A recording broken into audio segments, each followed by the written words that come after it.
For the past 2 years, I've been watching everyone around me make progress and succeed while I've been stuck in the same place. Peers being happy, graduating, moving to new cities, even getting married. Meanwhile, I was losing that spark and that drive that fueled my creativity. And for over 1,000 days, I felt stuck. Until now, that spark that I once had, where I could create art every single day, regardless of if I got paid or not, is slowly coming back.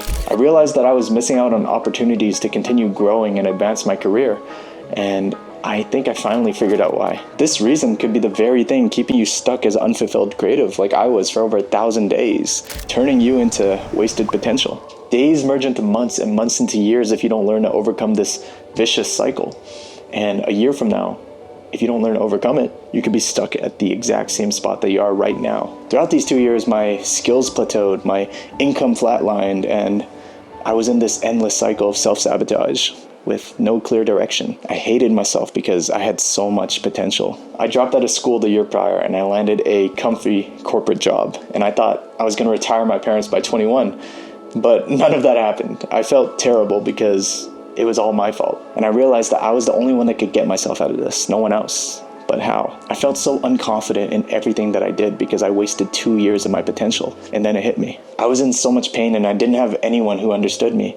But after some deep reflection, I finally understood that it was my emotions keeping me in this endless cycle of impulsivity and short-term gratification. My emotions ruined my creativity and I stopped creating entirely because I didn't know how to manage my emotions. This is even worse for creatives because we overvalue the process of making art itself. Regardless of the outcome, this leads to us focusing more on the process of creating than the actual impact that we make. And the main reason for this is something called the emotional trap. And creatives are very prone to this. We get caught up in showing our friends, getting excited to start a new project, only to then abandon it and never end up finishing it. And this emotional trap can go on for years, leading to constant procrastination, convincing ourselves that we're actually making progress when really we're just spinning our wheels. Our work has so much value, but we never end up showing anyone or getting feedback from it. So how can we actually improve? I'm sure if you're a creative, you've been through this. But what if there was a way to finally break this cycle of stagnation and live the creative life that you've always dreamed of? A life of freedom and time to create where and whenever you want. Actual attention for your creative work. And best of all, making a living from it. Being able to do it for the rest of your life. That would be an amazing life. I still struggle with this a lot and I'm not the most productive creative, but there's one thing I do know for sure. It's that we can eventually have all of these things. But the harsh reality is, as an unknown creative like you and I, we only can choose two at a time. And that's attention and making a living, which requires way more output because you have other priorities. Or it's making a living and having time and freedom to create. And I don't know about you, but I would much rather pick the latter. Have you ever heard of broke influencer syndrome? Well, the same applies to creatives. And usually we're not getting all of these brand deals and we're not getting flown out to these events like all these influencers. There are thousands of creatives out there with huge followings in the hundreds of thousands, making only a few $1,000s a month, if that. You're fighting tooth and nail to hopefully get that brand deal or have your work hit the algorithm. But the reality for most of us is that's not sustainable and will most likely lead to the same cycle of stagnation. Even if you're talented, there's thousands of people out there, even more talented than you and me, making $0 with their skills. And for the lucky few like myself, we get to spend thousands of hours on client work every single day, only to be drained at the end of the day, not being fulfilled by our own creative passions or our own creative projects. And these sleepless nights leave us with no room to breathe, no time to spend with our family and friends, and we're left there making other people money instead of making money for ourselves. That's the reality for most creatives in 2024.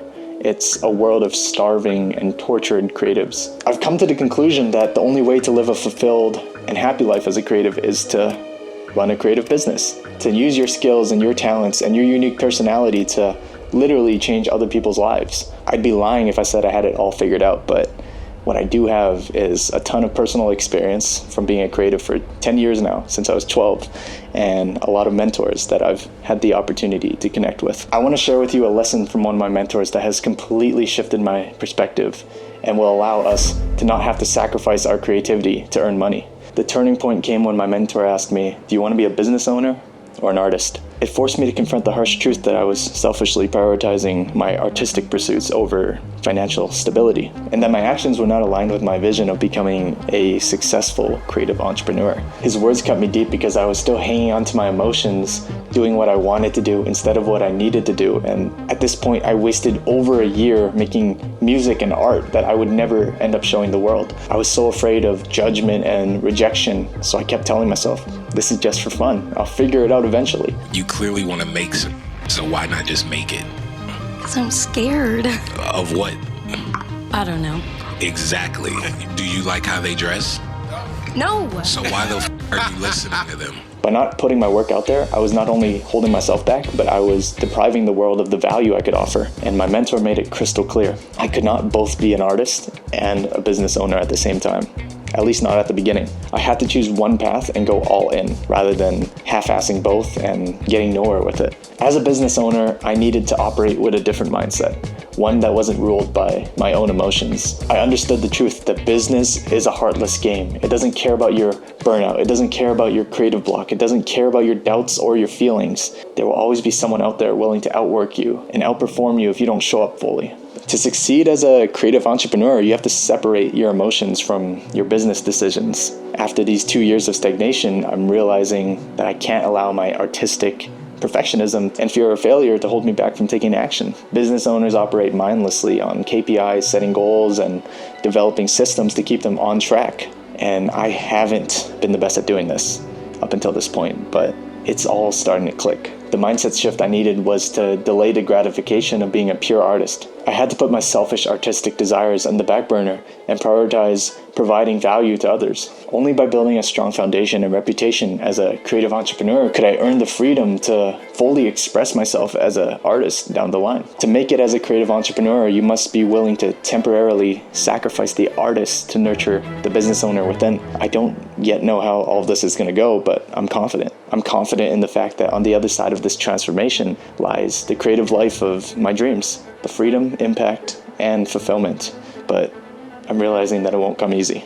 I have to be willing to do the hard work now to push through the discomfort and growing pains. Entrepreneurs are confident because they're so clear on their game plan to get to their goal. And they're so confident that what they're doing is going to work out no matter what. Now that I'm starting to work on my business and make content, I need to have this paradigm shift of delaying the gratification of being a pure artist until after I make a name for myself, after I take care of my family, and after I help people transform their lives with creativity. Art is a selfish endeavor in the way that it's meant for you, and there's nothing wrong with that. But it leads to perfectionism, which is mostly caused by our emotions. And you might be thinking, oh, but great art requires strong emotions, but creativity doesn't. And my goal isn't to be an artist right now. It's not to be great at art. It's to not be a starving creative. When your emotions are too strong, it can overpower your vision. So you need to take a step back and understand, are you trying to make a business from this, a living, or are you trying to become famous? Other than the exception, most of us have to pick one and go all in. I hope you can take my 2 years of no growth and pain to not have to go through the same thing as me. To understand that relying on your emotions only leaves you stuck and wasting all of your potential as a creative. My name is Martin, and I'm on a mission to help as many people as possible unlock their creativity and profit from it.